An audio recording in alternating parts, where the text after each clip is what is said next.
Yes, my dear students, once again I welcome you on this my channel. और यहाँ पर मैं आपके साथ एक बार फिर जुड़ रहा हूँ और उसी कड़ी को पूरा कर रहा हूँ जहाँ से मैंने इंड किया था। पिछली क्लासों में मैंने इंड किया था electric potential and electric potential energy. उसमें मैंने बहुत सारे न्यूमेरिकल्स आपको कराया था, बहुत सारे कॉन्सेप्ट्स भी दिए थे, लेकिन पूरा नहीं हुआ था। उसमें कुछ ऐसी चीज़ें भी थी जिसे मुझे बताना है ताकि आपके लिए बोर्ड तो अच्छा हो ही जाए, साथ साथ कम मेहनत में कॉम्पिटिशन्स के लिए भी तैयारी हो। हमेशा लक्ष्य आपका रहना चाहिए डुअल टास्क का, board as well as a competition. जहाँ बोर्ड का रहेगा मैं हिंट कर दूंगा और जहाँ कॉम्पिटिशन्स का रहेगा वहाँ मैं शॉर्ट में आपको बताते चलूँगा कि कैसे आप जल्दी और बहुत अच्छे ढंग से कर सकते हैं। चलिए वन बाई वन स्टार्ट करते हैं। यस माय डियर स्टूडेंट्स, मैंने आपको एक बोर्ड के ऊपर लिख रहा हूँ। क्या लिख रहा हूँ? Find the electric potential that is symbolized by letter capital V due to a given ring charge। तो आपके पास एक ring charge है, this is a ring, let us suppose it is the positively charged according to the question, and the total charge on the ring is Q, that is, and the ring radius is, this is the center, ring radius is a small r, and the potential to be calculated at the axis of a ring at a distance x from center of the ring। Ring के centre से आपको ये x दूरी पर p point ले लें और x दूरी पर आपको पोटेंशियल बताना है। ये एक इंपॉर्टेंट क्वेश्चन है, जानना चाहिए लोगों को। चलिए मैं इस पर आता हूँ क्वेश्चन कैसे करेंगे। तो आप एक छोटा सा रिंग की ये पोर्शन ले लीजिए, छोटा सा चार्ज। लेट माना D Q is small charge on ring. चलो ठीक है, अब क्या होगा, यहां से इसकी दूरी निकाल। What is distance? Late us suppose I call L. L जो यहाँ तक की आप देख रहे हैं स्लैंट लेंथ जो बनेगा वो कितना हो जाएगा? अगर रेडियस एक्स है और हाइट और इसकी सेंटर से उस पॉइंट तक की दूरी एक्स है, तो this is x square r square under root. Now what is the potential due to this small charge that I call d? This is the small potential, this is the potential not small, this is a potential due to the small charge. तो उसके लिए क्या formula होता है? 1/4 pi epsilon, वह खुद का charge कितना है? डी क्यू, और ये लेंथ आपको चाहिए क्योंकि आपका हमेशा डिस्टेंस चाहिए। डिस्टेंस कहाँ सा? चार्ज से लेके उस पॉइंट तक की डिस्टेंस जहां पर आपको पोटेंशियल निकालना है। ये पोटेंशियल डिफरेंस कितना हो जाएगा? बाई एल हो जाएगा, और एल इक्वल टू है क्या? This is x square r square and under. Now x is a constant, r is a constant, 1/4 pi is a constant, only variable is dq। dq क्या है? Is the small charge on it। इसलिए आपको अगर total potential निकालना है तो कैसे निकल जाएगा? दिस बिकम 0 to v, तो ये पोटेंशियल हो गया, आपके पास v हो गया, और यहाँ पर क्या हो गया बच्चे लोग? 1/4 pi एप्सिलॉन हो गया, और ये टोटल चार्ज हो गया, और ये डिस्टेंस हो गया x square r square l. आपने समझ गया होगा कि ये पोटेंशियल कैसे निकाला गया। So the potential certainly depends on x की पोजीशन पर। आप देख सकते हैं जैसे जैसे x की वैल्यू बढ़ता चला जाएगा पोटेंशियल घटता चला जाएगा, है ना ये बात। और अगर मैं कहूँ x इंफिनिटी है तो डिनोमिनेटर इंफिनिटी हो जाएगा और ये आंसर क्या हो जाएगा? 0 हो जाएगा। तो दो बात आते हैं स्पष्ट रूप से कि अगर x इक्वल टू 0 होगा तो क्या हो जाएगा? इस केस में स्पेशल केस को कंसिडर कीजिए। स्पेशल केस क्या है? Special case when x becomes 0, that is potential at the center, potential at the center of ring कितना होगा? तो वो जो आपने डिराइव किया था उस डेरिवेशन में x की वैल्यू को 0 पुट कर दीजिए, ऑब्वियसली आप ये सेंटर पर आ जाइए। तो v at center O is equal to 1/4 pi epsilon naught q divided by putting x equal to 0 r square under root, that is r, and this is it। ठीक आ गया यहाँ पर, कोई दिक्कत है? मैं समझता हूँ कोई दिक्कत नहीं है। कहाँ पर के लिए? ओ पर हो गया। लेकिन अगर मैं ये भी पूछूं कि ये भी बताइए कि what is the potential at infinity, अब क्या करेंगे आप? इसकी भी जवाब मैं आपको समझा दूंगा। That is A 1/4πε Q. अब यहाँ पर क्या हो जाएगा बच्चे लोग? एक्स इंफिनिटी देंगे तो ये infinity plus r square, that is infinity square root of infinity, infinity और इंफिनिटी से भाग देंगे तो this becomes infinity and final answer is equal to 0। तो आपने क्या देखा कि बहुत दूर जाने पर पोटेंशियल 0 हो जाता और सेंटर पर ये वैल्यू आ जाता है। तो ये धीरे धीरे घटते घटते फाइनली ये 0 हो जाता है। अब हम लोगों को इसकी वैल्यूज निकालना रहेगा, सर्टेनली क्या होता है। चलिए नेक्स्ट हम इसके ऊपर आते हैं, कुछ और बातें भी इस पर चर्चा करते हुए न्यूमेरिकल पॉइंट। अब एक क्वेश्चन पर जरा कंसीडर, क्वेश्चन है यहाँ पर, consider a ring of radius as usual a small r having charge uniformly distributed, charge uniformly distributed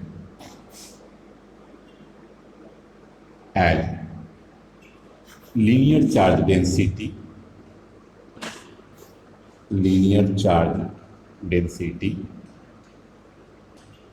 that is lambda।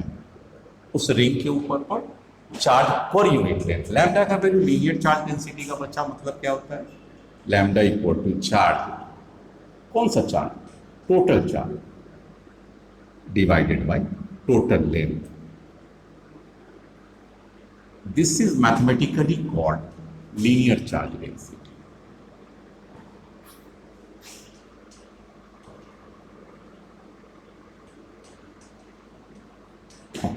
कोई दिक्कत नहीं हो गया? कहता है कि there is a negative charge, there is a negative charge minus q naught at a distance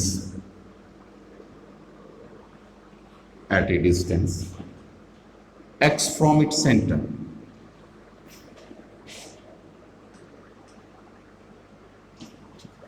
let mass of the q naught charge, let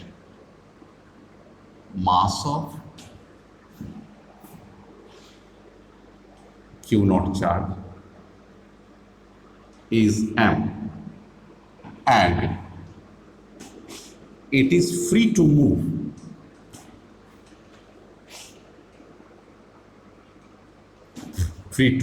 under electrostatic force, under electrostatic force।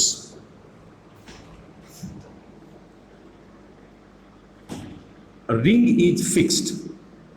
अब यहां पर एक बात को ध्यान देंगे, रिंग नहीं move करेगा लेकिन चार्ज वो मूव करेगा। फाइंड द वेलोसिटी, अब आपसे पूछ रहे हैं, find the velocity of minus q naught charge when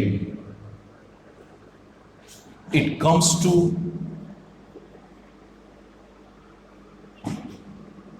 center of the ring। आपको शायद लगता होगा सवाल काफी लंबा है तो आंसर भी शायद लंबा हुआ, ऐसा बिल्कुल भी नहीं है। चलिए मैं इसके साथ आता हूं। सबसे पहले आप क्या देखें कि एक रिंग है जिस पर यूनिफॉर्मली डिस्ट्रीब्यूटेड चार्ज, और इस रिंग की रेडियस स्मॉल आर है और ये सेंटर है, और यहाँ से कुछ दूरी पर x डिस्टेंस पर एक पॉइंट P है और यहाँ पर माइनस q नॉट चार्ज है और इसकी मास क्या है? m। यहाँ से इसकी दूरी कितना दिया हुआ है? ये x। यहाँ पर एक निगेटिव चार्ज है माइनस q नॉट है। ये बच्चे लोग फिक्स है according to the question and this is a free to move, no gravity. यहां पर इस बात को देंगे नो ग्रेविटी, ग्रेविटी को जीरो ले लिया, हमें इसको कंसिडर ही नहीं करना है ताकि प्रॉब्लम को आप किसी दूसरे एंगल से मत एनालाइज करें। अब क्या आप फाइंड कर सकते हैं what is charge in this? बिल्कुल कर सकते हैं। लैम्डा इक्वल टू क्या होता है? Charge divided by total length कितना हो जाएगा? 2πr, इसलिए q की वैल्यू कितना हो गया? Lambda 2πr। आप तुरंत निकाल लिए q की वैल्यू कितना हो। ठीक हो गया बच्चे लोग। अब आपसे पूछेंगे वहां पर पोटेंशियल कितना होगा, आप तुरंत निकाल दीजिएगा। What is the potential eight P? बहुत सिंपल, 1/4πε0, जो मैंने आपको पढ़ाया था, किसके कारण? इस चार्ज के कारण, ये क्यू के कारण, डिवाइडेड बाई वो लेंथ। लेंथ कितना होता है? r² + x²। अभी अभी डिराइव किए थे, इसलिए इसमें कुछ नया नहीं बताने की जरूरत है। This is the potential. What is the potential at O? That of course 1/4πε0 q। किस चीज की वैल्यू को जीरो कर देंगे बच्चे लोग? x becomes zero and here r² का अंडर रूट लेंगे, r हो गया। Now this put equation 1 and this put equation. अब आइए, अब आपको मैं यहां बताऊंगा कि 11th में मैं डिस्कस करता हूं वर्क पावर एनर्जी में, आज आपके साथ भी डिस्कस करता हूं कि ये अगर यहां से यहां आएगा तो शुरू में इसकी काइनेटिक एनर्जी क्या है? स्टार्टिंग में ये मान के चलेंगे u इज जीरो, मतलब रेस्ट यहां पर जीरो है, और यही यहां पर जब खिंचाते हुए आएगा तो इसकी कुछ वेलोसिटी होगी v, तो v is the velocity at centre. तो ये कैसे आ जाएगा, यहां तक कैसे आ जाएगा? एक फोर्स खींचेगा। कौन सा फोर्स खींचेगा? इसके कारण इलेक्ट्रिक फील्ड होगा और इस चार्ज को अपनी ओर खींच के यहां तक लाएगा। अगर ये खींचते हुए आएगा तो यहां पर इसकी वेलोसिटी बढ़ जाएगी। तो एक लॉ होता है, उसे हम लोग वर्क एनर्जी थ्योरम कहते हैं। क्या कहता है work energy theorem? Total work done equal to change in kinetic energy. Work energy theorem है, total work done must be equal to change in kinetic energy. Delta के देने का मतलब हो गया। नाउ वर्क डन कितना होता है? That is change in potential energy. Work done बराबर क्या होता है? Change in potential energy. Delta U अब बराबर क्या हो जाएगा? डेल्टा के। डेल्टा के का मतलब change in kinetic energy, delta U का मतलब change in potential energy. Change in potential energy कैसे पढ़ाया जाता है? मैंने आपको कई बार पढ़ाया हूं। क्यू मूवेबल चार्ज और change in potential V final minus V initial. यहां पर पोटेंशियल है, ना कि वेलोसिटी नहीं है। ये V फाइनल का मतलब हो गया potential final, potential initial. This is called change in potential energy. और काइनेटिक एनर्जी कितना मान लें? ½ mv0², और शुरू में काइनेटिक एनर्जी कितना था? 0। ये v0 किसका है? वो उस मास का है। यहां पर का वेलोसिटी को ले लीजिए, v0 velocity, velocity at the centre. Now q0। अब आपके पास what is the v final? Final कहां पर? जब वो सेंटर पर आ गया। सेंटर पर कितना है? ये 1/4πε0 and this of course q divided by small r। Now what is the initial case क्या है? जबकि वो p पॉइंट पर है, तब इसके पास से 1/4πε0 q डिवाइडेड बाय r² और x²। ठीक हो गया। आप इसे ब्रैकेट को बंद कर दीजिए and this must be equal to ½ mv0। अब हमें यहीं पर खत्म कर दिया क्वेश्चन को। क्यों खत्म कर दिया भाई? Q0 आपको तो दिया हुआ है ही, Q0 चार्ज, Q भी दिया हुआ है, R भी दिया हुआ है, X भी दिया हुआ है, मास भी दिया हुआ। क्या नहीं दिया हुआ है? V0 नहीं दिया हुआ है and this is calculated, this is found. जो नहीं दिया हुआ है वो इस मैथमेटिकल एक्सप्रेशन से निकल जाएगा। वैसे भी इस तरह के क्वेश्चंस बड़े कॉम्पिटिटिव एग्जाम में आएंगे, बोर्ड एग्जाम में आपको नहीं आएगा। लेकिन अगर पूछा तो कहाँ दिक्कत है? क्या मैंने थ्योरम लगाया?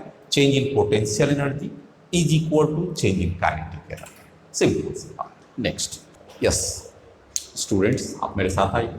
Derive an expression for potential due to annular disc at its axis. क्या कहता है? कहता है कि आपके पास एक प्लेट और इस प्लेट से एक छोटा सा कट आउट करके निकाल दीजिए। तो ये आपके पास प्लेट है, अभी भी बचे हुए। इस प्लेट से कुछ पोर्शंस को कट करके सेंट्रली आउट कर दीजिए। ये portion, late us suppose its radius is small a, और जो बड़ा वाला का रेडियस हो जाएगा वो सेंटर से इस बड़े वाले की दूरी हो जाएगा b हो जाएगी।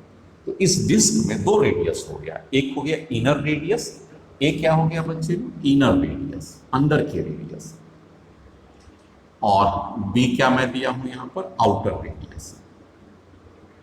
किसका दिया हुआ है? डिस्क का दिया हुआ है।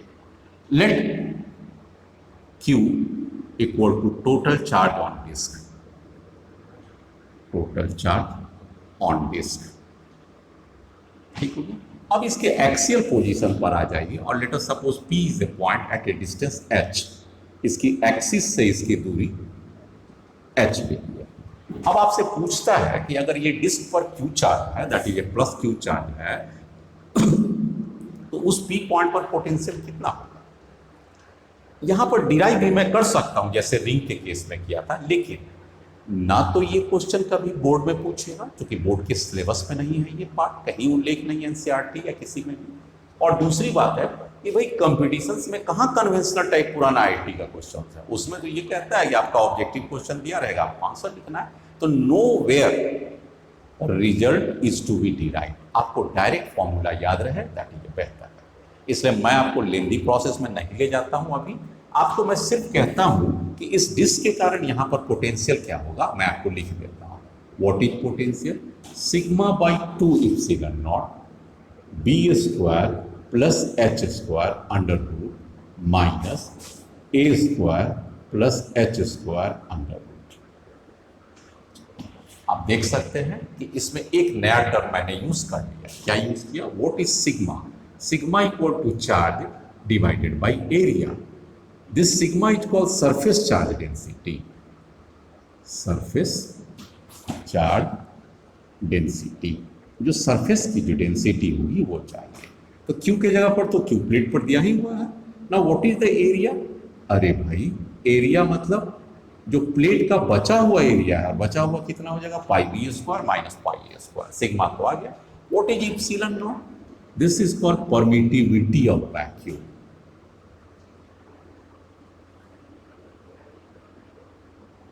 और इसकी वैल्यू हम लोग जानते हैं 8.8154 होगा। चलिए इसकी वैल्यूज को तो हम लोग बाद में भी देख लेंगे।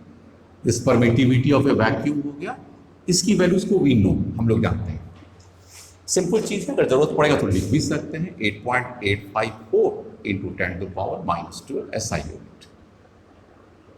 जरूरत पड़ेगा तो इसकी हम लोग उठा सकते, ऐसे आपको एग्जाम में दिया रहता है, याद रखिएगा एप्सिलॉन नॉट की वैल्यू एग्जाम में दिया रहता है। चलिए, तो आपने देखा कि आप VP निकाल लीजिए किस केस के लिए, जो एनुलर रिंग्स होंगे। लेकिन अगर कंप्लीट प्लेट ही होंगे तब क्या होगा बच्चे लोग, सपोज के लिए there is a no cut out and there is a plate only. Plate की रेडियस कितना ले लिए, सपोज के लिए B ले लेता है, this is the radius. Now what is the A here, 0। B है, इनर जो रेडियस था वो खत्म हो गया, इनर में कितना आ गया, धीरे धीरे ये घटते घटते घटते घटते खत्म हो गया, तो ये प्लेट कट आउट नहीं है। तो अब इसके लिए आपके पास भी कितना हो जाएगा, इसी P पॉइंट पर, इसी H डिस्टेंस पर। लेकिन इस केस में आपने क्या देखा कि no cutout, no cutout, only circular plate. अगर केवल सर्कुलर प्लेट है और उसके ऊपर चार्ज Q है तो यहीं पर पुट कर दीजिए what is a VP, sigma by 2 epsilon not. ये तो आपके पास पहले से ही आ गया। बी स्क्वायर तो अभी भी है ही, एच तो अभी भी है ही, ये दोनों हो गया, minus a square plus h square. इसमें किसको आप जीरो कीजिएगा, ए को या एच को, अरे भाई एच तो उसी जगह पर है, तो किसको चेंज करना है, ए बिकम जीरो, क्योंकि कट आउट का रेडियस खत्म हो गया, तो ये वैल्यू कितना आ जाएगा, H, and that is your answer. तो अगर एनुलर डिस्क है तो यही आपका पोटेंशियल आएगा। कहिएगा कि इस तरह से क्वेश्चन कैसे आ सकता है भाई, मैं आपको एक क्वेश्चन करके बताता हूँ। जब तक मैं आपको इलस्ट्रेटिव नहीं बताऊंगा आपको उसकी मजा नहीं समझ में आएगा। ये next question, yes there is a question before you, simple question. आप आ जाइए, ये डिस्क है बच्चे, मैंने क्या कहा, ये disk, and let us suppose Q charge is given, I call this is a 25 microcoulomb, मैंने दे दिया, रेडियस की भी वैल्यू दे दिया, let us suppose it is 0.25 metre, 25 centimetre and 0.25 metre, ठीक है। मैंने आपसे ये पूछा कि यहाँ पर एक चार्ज है Q not and this is equal to 10 microcoulomb, यहाँ पर एक चार्ज है वो भी पॉजिटिव चार्ज है, और ये डिस्टेंस कितना है यहाँ से 1 मीटर है। सपोज कीजिए सेम मॉडल का क्वेश्चन आपसे एग्जाम में पूछता है कि what is it's potential energy, आप क्या निकालिए, आपके पास तो है पोटेंशियल एनर्जी का, मेरे पास फॉर्मूला है सर पोटेंशियल एनर्जी का, कौन सा फॉर्मूला है बच्चे लोग, 1/4 Q1 Q2 divided by R, this is the potential energy for 2 point charge. लेकिन ये किसके लिए था बच्चे को, ये Q1 Q2 2 पॉइंट चार्ज था और सेपरेशन डिस्टेंस क्या था, R था। लेकिन क्या यहाँ पर ये पॉइंट है या डिस्क हो गया, एक पॉइंट है ठीक है, लेकिन दूसरा तो डिस्क हो गया, तो अब यहाँ पर आपकी गड़बड़ हो गया सिचुएशन। तब आप क्या कीजिएगा, तो there is another formula of potential energy. क्या कहता है पोटेंशियल एनर्जी, कि भाई जिस पॉइंट पर पोटेंशियल निकाल लीजिए यहाँ पर था और उसके चार्ज से गुना कर लीजिए, इसके कारण पोटेंशियल निकाल लीजिए। पोटेंशियल ड्यू टू प्लेट कहाँ पर, एट पी, और किससे मल्टीप्लाई कर दीजिए, उसी चार्ज से। ये आपका कॉन्सेप्ट आ गया। What is the potential energy of A system, जैसे इसको भी हम लोग करते हैं, अगर मान लीजिए पॉइंट रहता है तो ये पोटेंशियल उस पॉइंट पर आ गया और वहां के चार्ज से मल्टीप्लाई कर दिए। अब आप इसको आइए, इसके कारण यहाँ पोटेंशियल निकाल लीजिए, कितना पोटेंशियल हो जाएगा। अरे ये तो मैं बता ही दिया था आपको, अभी भी डिस्कस किया था ना। What is the potential, P कितना हो जाएगा आपका इस डिस्क के लिए, मैंने आपको पढ़ाया था सिग्मा बाई 2 एप्सिलॉन। और क्या पढ़ाया था, b square plus h square, मैंने आपको पढ़ाया था। और क्या पढ़ाया था, एच। वहाँ बी उसकी रेडियस हुआ करता था, तो ये रेडियस आर, तो बी के जगह पर मैं क्या पुट कर दूंगा, आर स्क्वायर। और यहाँ पर एच के जगह पर एच दिया ही हुआ है, तो आप कुछ भी मान लें। सिग्मा के जगह पर आप क्या पुट कीजिएगा बच्चे, sigma equal to charge divided by plate area, pi r, इसका आर ही दिया, बिल्कुल आर दिया, पाई आर स्क्वायर। अब बताइए कि क्या सवाल बना आपका। इसलिए पोटेंशियल एनर्जी कितना हो गया, what is the potential energy of A system. अब आपको याद रखना पड़ेगा किसी के कारण यहां पर का पोटेंशियल एट पी, किसके कारण, ड्यू टू प्लेट। अब इसको किस चीज से मल्टीप्लाई कर देंगे, क्यू नॉट, जो चार्ज यहां पर है, और आपका आंसर आ जाएगा। इसका मतलब है ये क्या हो गया, सिग्मा बाई 2 एप्सिलॉन नॉट हो गया, r square plus h square हो गया, माइनस एच हो गया, एंड दिस इज योर, किस चीज से मल्टीप्लाई कर देंगे, Q not, and this is the system potential energy. है ना आसान सा सवाल।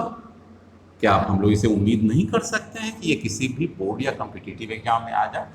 और जब आ जाएगा तो ये फॉर्मूला अगर नहीं याद होगा तो फिर मुश्किल में पड़ जाएगा, क्योंकि डिराइव तो आप कर ही नहीं सकते हैं with in a certain time limit. आपको एक एग्जाम में 1 से 2 मिनट तक में अंदर सवाल का बन जाना रहता है, और आप डिराइव करते हैं तो ये तो 10 मिनट लग जाएगा। इसलिए ऐसे सवालों का जवाब क्या है, you have to be remember the formula. Next, अब आपके सामने मैं एक लाता हूं कि ठीक है, रिंग हो गया, डिस्क हो गया, सब कुछ हो गया, लाइन चार्ज देगा, वो भी आप आसानी से निकाल लेंगे, इसमें भी कहीं दिक्कत नहीं होगा। मैं आपके साथ एक आता हूं कि चलिए मेरे पास एक हॉलो स्फीयर या सो कॉल्ड सेल है, दिस इज ए सेल, और इसके ऊपर चार्ज, खोखला गोला, दैट इज कॉल्ड सेल, ध्यान दीजिएगा। और इसके पास यूनिफॉर्मली डिस्ट्रीब्यूटेड है, टोटल चार्ज क्यू है, and let us suppose radius is r. तो व्हाट इज दिस सेल।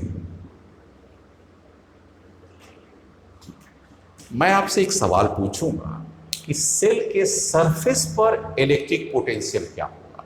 फिर से एक बात देखिएगा, सेल के सरफेस पर, तो आप डायरेक्ट एक फॉर्मूला को याद कर लीजिएगा, सेल के सरफेस पर पोटेंशियल एट सरफेस, किसके सरफेस पर, सेल है, SHE सेल। तो आपका पॉइंट चार्ज का जो फॉर्मूला था उसी का लिखिए, 1/4 pi epsilon not with Q, और जो उसकी रेडियस था, that you have to remember. ये वही सिंपल फॉर्मूला है जो किसी भी पॉइंट चार्ज के कारण किसी डिस्टेंस r पर होता था। तो 1/4 पाई एप्सिलॉन, ठीक है। अब अगर आपसे पूछेगा कि इसके अंदर कहां पर पोटेंशियल कितना होगा, मान लीजिए इस पॉइंट पर पूछते हैं, what is potential at P point, ये पी अंदर में, late us suppose it is x distance, तो पोटेंशियल पी पॉइंट पर कितना होगा, मतलब यूं कह लीजिए कि अंदर में क्या होगा।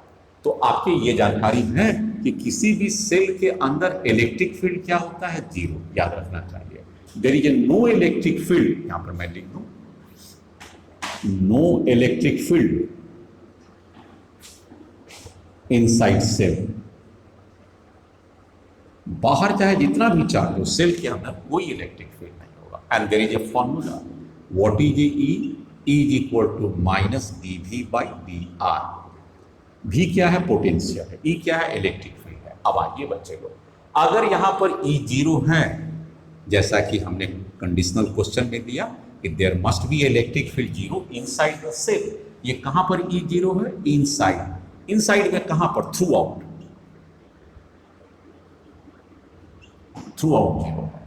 तो डिफरेंशियल फॉर्मूला के मुताबिक क्या होता है, डिफरेंशिएशन कब 0 आता है, जब ये डिफरेंशियल खुद ही कांस्टेंट होगा। तो इस रूल्स के मुताबिक हो जाएगा, V मस्ट बी कांस्टेंट। तो आपने एक बात को बेहतर ढंग से समझ गए। कि कभी भी आपसे पूछे कि किसी सेल के अंदर इलेक्ट्रिक पोटेंशियल क्या होगा, तो जवाब हो गया V कांस्टेंट है। सरफेस पर कितना होगा, जवाब हो गया V।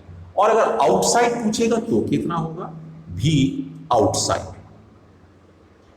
कहां पर, किसके आउटसाइड, सेल के आउटसाइड ना। अब इसको पॉइंट चार्ज ट्रीट कीजिए और तब उसका फॉर्मूला लिखिए। तो 1/4 पाई एप्सिलॉन नॉट क्यू। मान लीजिए ये आपको यहां पर निकालना था, ये डिस्टेंस कितना ले लिया, r ले लिया, यहां से यहां तक r डिस्टेंस है, तो ये आउटसाइड हो गया, दिस इज आउटसाइड। तो इस आउटसाइड पर क्या हो जाएगा, क्यू। और आपका सेंटर से कितना दूरी है, ये मत लीजिएगा इसकी सरफेस से, गलत हो जाइएगा। सेंटर से कितना दूरी है, तो that is r and that is potential. आपके पास एक बेहतर फॉर्मूला मैंने बताया कि सरफेस पर आप देख सकते हैं 1/4 pi epsilon q by r, this is the maximum value. और अंदर में पोटेंशियल 0 है और बाहर जैसे जैसे आप दूर जाते जाएंगे आर का वैल्यू इंक्रीज करता जाएगा, पोटेंशियल घटता हुआ 0 हो जाएगा। मतलब क्या हो गया, when r tends to infinity potential tends to 0। Centre पर तो पहले ही मैं बता दिया कि कांस्टेंट, और वो कांस्टेंट कितना होगा, जो सरफेस पर होगा। ये कांस्टेंट की वैल्यू कितना हो जाएगा, which is at surface also, which is at surface. तो अंदर का पोटेंशियल कांस्टेंट है वो सरफेस के बराबर, और सरफेस का कितना है 1/4 pi epsilon naught q divided by r. तो आपको मैंने स्पष्ट बता दिया कि अंदर से लेके सरफेस तक का पोटेंशियल खोखले गोले या हॉलो सेल में सेम होगा, और बाद बाहर चले जाएंगे तो वो घटता चला जाएगा। इसको अगर हम ग्राफिकली डिपिक्ट करना चाहें तो ज्यादा अच्छा है। नेक्स्ट मैं आपको क्या कहूँ कि सपोज कीजिए बच्चे लोग, मैं छोटा सा ही फिगर देता हूं कि दिस इज द सेल, और इसके ऊपर charge distribution Q.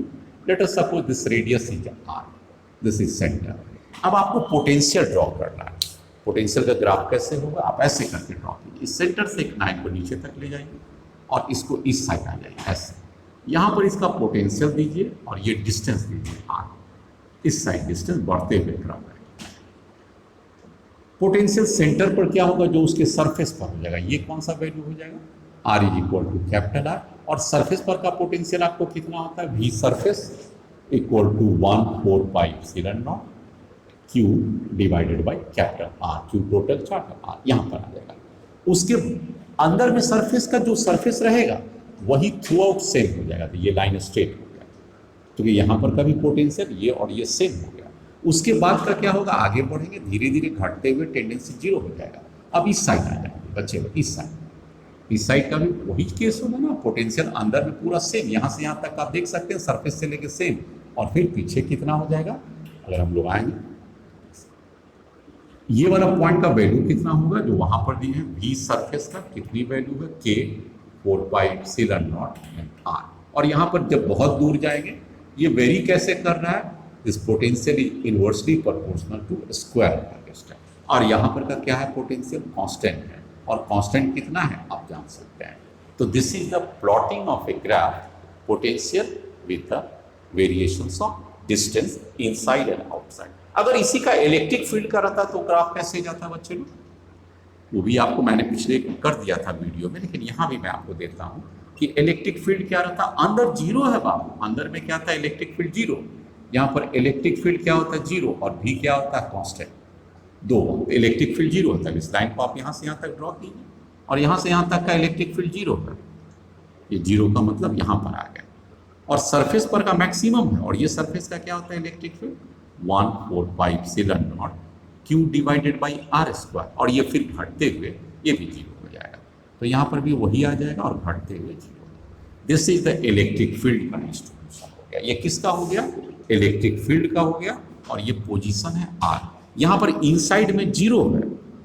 What is the electric field inside 0, surface पर मैक्सिमम है, सरफेस पर मैक्सिमम है, और r becomes to infinity, then electric field tends to 0। ये बात क्या समझ, दोनों चीज का आपको आना चाहिए। और एक बात और बहुत इंपॉर्टेंट, ये क्या है, cell, this is cell, and cell is similar to conducting sphere. बहुत बड़ा आपको हम इंटरनल बात बता रहे हैं। क्या बात बता रहे हैं कि अगर ये सेल नहीं होता, खोखले गोले ना होके लोहा का बॉल होता या किसी भी मेटल का बॉल या स्फीयर होता और उसके ऊपर में चार्ज क्यू होगा, तो अंदर में कोई चार्ज नहीं रहेगा। कंडक्टिंग बॉडी के ऊपर सब चार्ज तो बाहर ही आ जाएगा। इसका मतलब ये हो गया कि चाहे सेल हो या कंडक्टिंग सॉलिड स्फीयर, दोनों का हर चीज, हर कैलकुलेशन एक समान होता है। करेक्ट, बिल्कुल करेक्ट। नेक्स्ट, मैंने एक अनुभव किया है कि एक टफ टाइप के क्वेश्चंस कॉम्पिटिटिव एग्जाम में पूछा जाता है। क्या टफनेस है उसकी लेवल का, जरा इसको भी देख लीजिए। टफनेस नहीं कहिए, कहिए कि एक हम आइडिया फ्रेम कर लेते हैं। अगर इस तरह के क्वेश्चन आएगा, मैं अटैक करूंगा और बना दूंगा, बस वही बात है। टफनेस की बात नहीं है यहाँ पर। इसमें क्या कहता है कि देयर इज ए स्फीयर, और ये स्फीयर क्या है, नॉन कंडक्टिंग है। उसमें क्या था, कंडक्टिंग था, ये नॉन कंडक्टिंग है, नॉन कंडक्टिंग स्फीयर। ये बढ़िया बात है। इसमें charge uniformly distributed through out the body, बाहर सारा चार्ज नहीं चला जाएगा क्योंकि ये नॉन कंडक्टर है। मैंने आपको दिया कि यूनिफॉर्मली डिस्ट्रीब्यूटेड चार्ज है। कैसी चार्ज है, यूनिफॉर्मली डिस्ट्रीब्यूटेड चार्ज। अब टोटल चार्ज को आप क्यू मान लीजिए और रेडियस को एज यूजुअल हमेशा मैं आर ही लेता हूं, इसको भी आर। ठीक आ गया। अब मैं पूछूंगा कि भाई इसके कारण पोटेंशियल कितना होगा, कहां कहां, जब वो अंदर में पॉइंट हो तब, सरफेस पे पॉइंट हो तब, या सरफेस के बाहर पॉइंट हो तब क्या होगा। इसका मैं डायरेक्ट एक्सप्रेशन लिखता हूं। जैसा कि मैंने बताया कि इस तरह का क्वेश्चन जब भी आएगा तो कॉम्पिटिशन्स में आएगा, क्योंकि ये 12th बोर्ड में है ही नहीं। और जब कंपटीशन में आएगा तो डिराइव क्यों करना, अगर हम उसे रिजल्ट ही डायरेक्ट याद कर लें। डेरिवेशन भी हो सकता है लेकिन इट विल टेक टाइम, मैं आपको उस पर नहीं दे रहा हूं। चल, अब आपसे हम ये पूछते हैं कि देखिएगा यहाँ पर ये अंदर की पॉइंट पी है, हम पी अंदर ले रहे हैं और उसकी रेडियस आर है। तो कैपिटल आर क्या है बच्चे को, रेडियस ऑफ द स्फीयर। आप यहाँ पर ध्यान से देखिएगा, this is the radius of sphere. R क्या है, radius of point P, distance हो गया। रेडियस का मतलब यहां पॉइंट पी का डिस्टेंस है, कहां से, फ्रॉम सेंटर। इसका मतलब हो गया this r is a greater than this r, क्योंकि आर अंदर है और कैपिटल आर को पूरे के लिए है। अब इसमें आपको पोटेंशियल निकालना है पी पॉइंट पर। इसका इक्वेशन को आप याद रखिएगा। पोटेंशियल पी क्या कहता है, 1/4 pi epsilon naught q divided by r cube into 3/2 r square minus 1/2 r square. You remember this formula. This is a very important formula, often asked in competitive exam.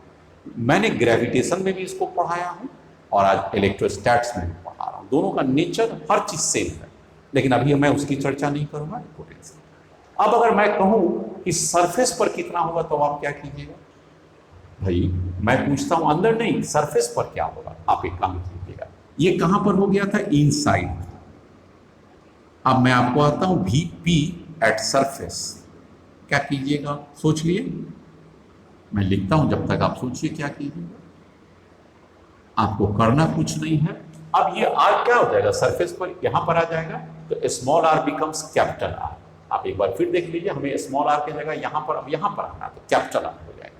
Radius बात के लिए तो आपके पास कौन सा फॉर्मूला हो जाएगा, 3/2 r square minus r square. Basically इसमें कोई मैंने नया चीज आपको नहीं बताने की कोशिश किया। तो ये वैल्यू कितना आ जाएगा, आप इसकी वैल्यूज को निकालिए। आइए इसमें कितना हो गया, सरफेस पर Q 4 pi epsilon not r cube. Surface पर हम चले गए, r इक्वल टू, धीरे धीरे इसकी वैल्यूज को बढ़ाते हुए, और एकदम सेंटर पर निकालना रहेगा तो 0 कर देंगे। तो सरफेस पर चले जाएंगे तो कितना आ जाएगा, 3/2 मतलब 1.5 से अगर करेंगे तो ये वैल्यू क्या आ जाएगा, आर स्क्वायर। ये आर स्क्वायर से ये कट के बच गया आर, तो क्या वैल्यू आ गया, q 4 pi epsilon naught r. तो आपके लिए एक बहुत ही इंपॉर्टेंट क्वेश्चन आ गया, what is the potential at its surface when non conducting sphere. तो वो भी उसी तरह का हो गया जो सेल में था। आंसर को देखिए, बहुत महत्वपूर्ण है। चलिए अब मैं आपसे ये पूछता हूं बच्चे लोग, what is the potential at its centre, centre पर कितना होगा, यहां पर कितना होगा। अब अगर सेंटर की बात करेंगे तो स्मॉल आर कितना हो जाएगा, इसको सेंटर पर आने के लिए स्मॉल आर को जीरो होना पड़ेगा, तो this small r tends to be zero. अब इसकी सब्स्टिट्यूशन इस फॉर्मूला में कर दीजिए तो कितना हो गया बच्चे का, 4 pi epsilon naught r. Centre पर जाएंगे तो ये आर जीरो हो गया, तो ये क्या बचेगा 3/2, और बाकी तो बचेगा आर स्क्वायर तो रहेगा ही, आर स्क्वायर। इसको अगर कैंसिल करेंगे तो क्या हो जाएगा 3/2 क्यू 4 पाई एप्सिलॉन नॉट, एक आर स्क्वायर से आर क्यूब कट गया, आर हो गया। आपने देखा कुछ महत्वपूर्ण बात, सरफेस पर कितना है q 4 pi epsilon naught r, और यहां पर कितना है 3/2 q 4 pi epsilon naught r. दोनों में बड़ा कौन हो गया, क्या सेंटर पर बड़ा है या सरफेस पर बड़ा है, तो सेंटर पर ज्यादा है। तो एक ऑब्जेक्टिव क्वेश्चन बन के आ गया कि V potential at centre is greater then V potential at surface, और कितना ज्यादा है वो तो आप देखिए, ठीक हो गया।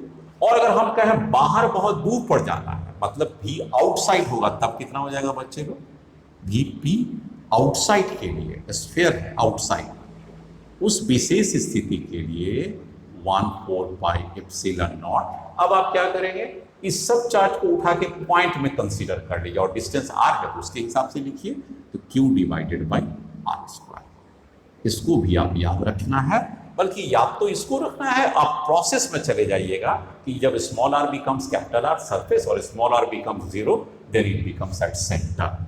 इस तरह से आपके पास कोई भी क्वेश्चन आएगा, आप बेशक अटैक करेंगे और बना देंगे। नेक्स्ट, अब मैं थोड़ा थ्योरेटिकल पोर्शंस पर आता हूं ताकि जो बचे हुए उसे भी देखें, and this is particularly for board exam as well as a competition exam. क्या क्वेश्चन है, what is equipotential surface,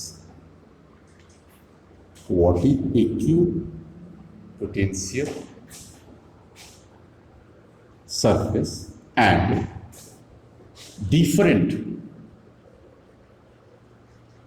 shapes of equipotential surface.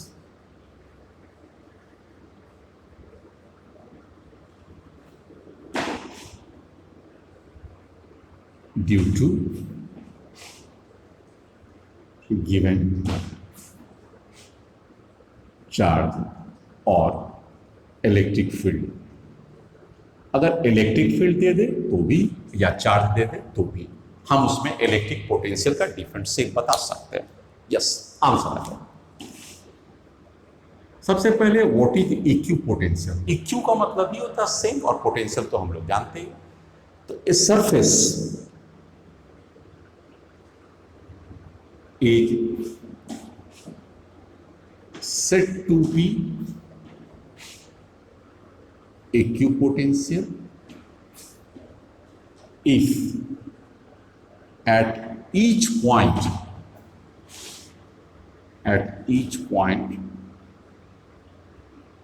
potential is same,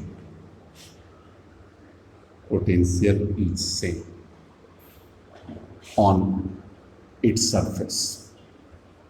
उसके सरफेस के प्रत्येक पॉइंट पर अगर पोटेंशियल सेम है तो वैसे सरफेस को हम लोग इक्यू पोटेंशियल सरफेस कहेंगे। फॉर एग्जांपल मैं देखता हूं इक्यू पोटेंशियल कैसा शेप होगा, स्फेरिकल इक्यू पोटेंशियल, स्फेरिकल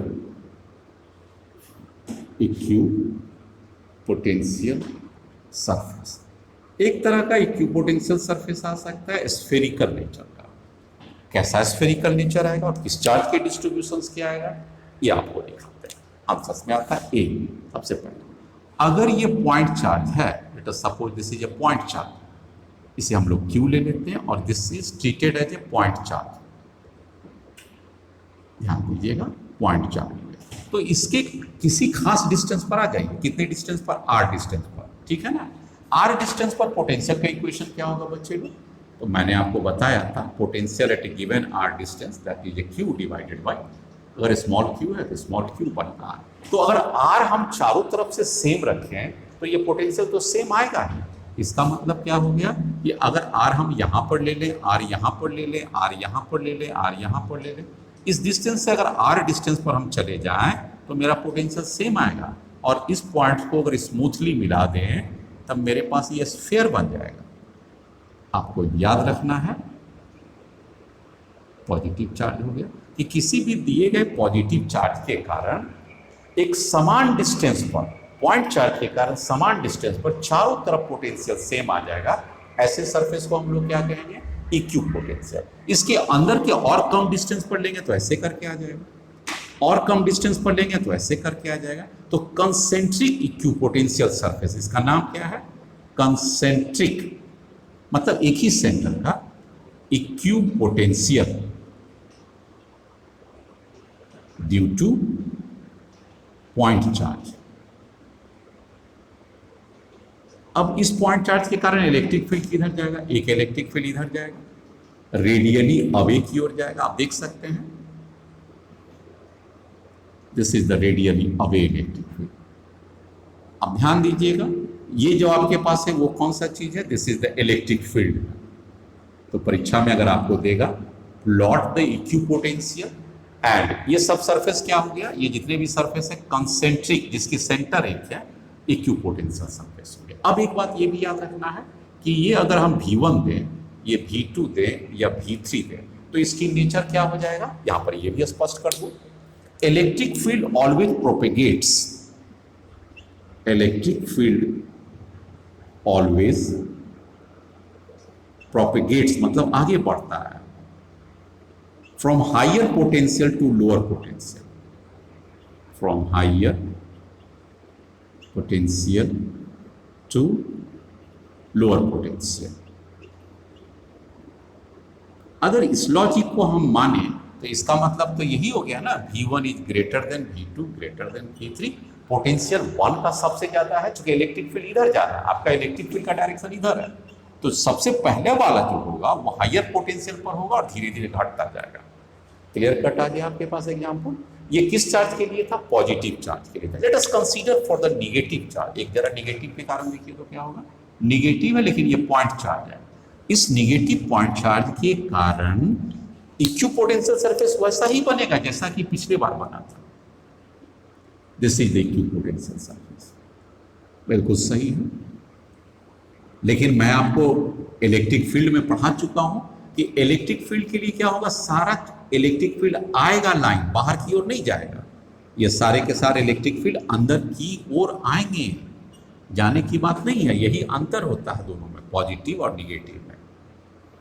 ये सारे के सारे अंदर की ओर आ रहे हैं। बढ़िया से देखिएगा, all the electric field lines are converging at the charge. इसका मतलब ये हो गया कि मैं इसे V1 दूं और इसे V2 दूं और इसे V3 दूं, तो कौन बड़ा होगा बच्चे लोग? जैसा कि मैंने पिछले ही फिगर में दिया था कि electric field propagates from the higher potential to lower potential. तो अब की बार इस केस में क्या हो जाएगा? V3 is greater than V2 is greater than 1 as the electric field propagates from higher to lower। Next, अब मैं आपको तीसरा केस देता हूं। 2 पॉइंट चार्ज दिया था, electric potential, electric potential figure due to line charge. पिछले बारे में मैं क्या दिया था? Due to point charge. अब की बार क्या है? Line charge. आप लाइन चार्ज लीजिए। Let us suppose this is a line, जैसे ट्यूबलाइट होते हैं उस तरह की एक लाइन चार्ज आप ले लीजिए। इसके ऊपर पॉजिटिवली चार्ज हो गया। आपको आर डिस्टेंस पर पूछ रहा है कि आर डिस्टेंस पर क्या हुआ? आर डिस्टेंस आप दोनों साइड आ जाएगी और एक लाइन वर्टिकल पैरेलल इसको दे दीजिए और इससे मिला दीजिए।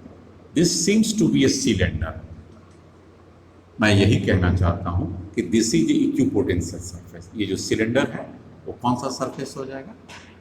इक्यू पोटेंशियल। तो मेरा आंसर क्या हो गया कि किसी भी लाइन चार्ज के लिए ये कौन सा चार्ज है? लाइन चार्ज है, लाइन चार्ज। अब पॉजिटिव भी हो सकता था, निगेटिव भी है, लेकिन मैं इसको अभी पॉजिटिव दिया होगा। तो इलेक्ट्रिक फील्ड क्या होंगे? आप ध्यान से देखिएगा, बाहर की ओर आता हो, इधर की ओर जा रहा है, इधर इधर इस तरह से जाएगा। और अगर मान लीजिए इस दूरी पर दूसरे डिस्टेंस पर ले रहे हैं तो क्या हो जाएगा? होना क्या, दूसरा एक बार बनेगा सिलेंडर। तो दिस इज द सिलेंडर। तो मान लीजिए परीक्षा में कभी आ जाए, ऑब्जेक्टिव में भी आ सकता है कि due to a line charge, तो electric potential figure due to a line charge is क्या आंसर लिखे बच्चे लोग, बोलिए, आप ही का बात मानेंगे। Concentric cylinder, concentric cylinder. Concentric cylinder का मतलब होगा सिलेंडर का शेप होगा, ये शेप क्या है, सिलेंडर। और कंसेंट्रिक का मतलब हर सिलेंडर का एक ही सेंटर बनेगा। और इलेक्ट्रिक फील्ड क्या कैसा जा रहा है, इलेक्ट्रिक फील्ड का लाइन क्या है, radially away on its surface. Electric field का डायरेक्शन क्या है, इलेक्ट्रिक फील्ड रेडियली अवे है इस केस में ऑन प्लेन, प्लेन पर जाता हुआ। मतलब यहां पर आइएगा तो ये ऐसा करके चला गया, ये ऐसे करके चला गया, हर पॉइंट पर ये ऐसे चला गया। अब ये चारों दिशाओं में जाएगा। मैं उस फिगर को टॉप पर शो कर दिया। अब मैं आपको कोई चार्ज नहीं देता हूं, बल्कि ये बताता हूं इलेक्ट्रिक फील्ड है। और वो कैसा इलेक्ट्रिक फील्ड है, this time uniform electric field. तो प्लॉट पोटेंशियल कर्व, पोटेंशियल में भी equipotential in uniform electric field.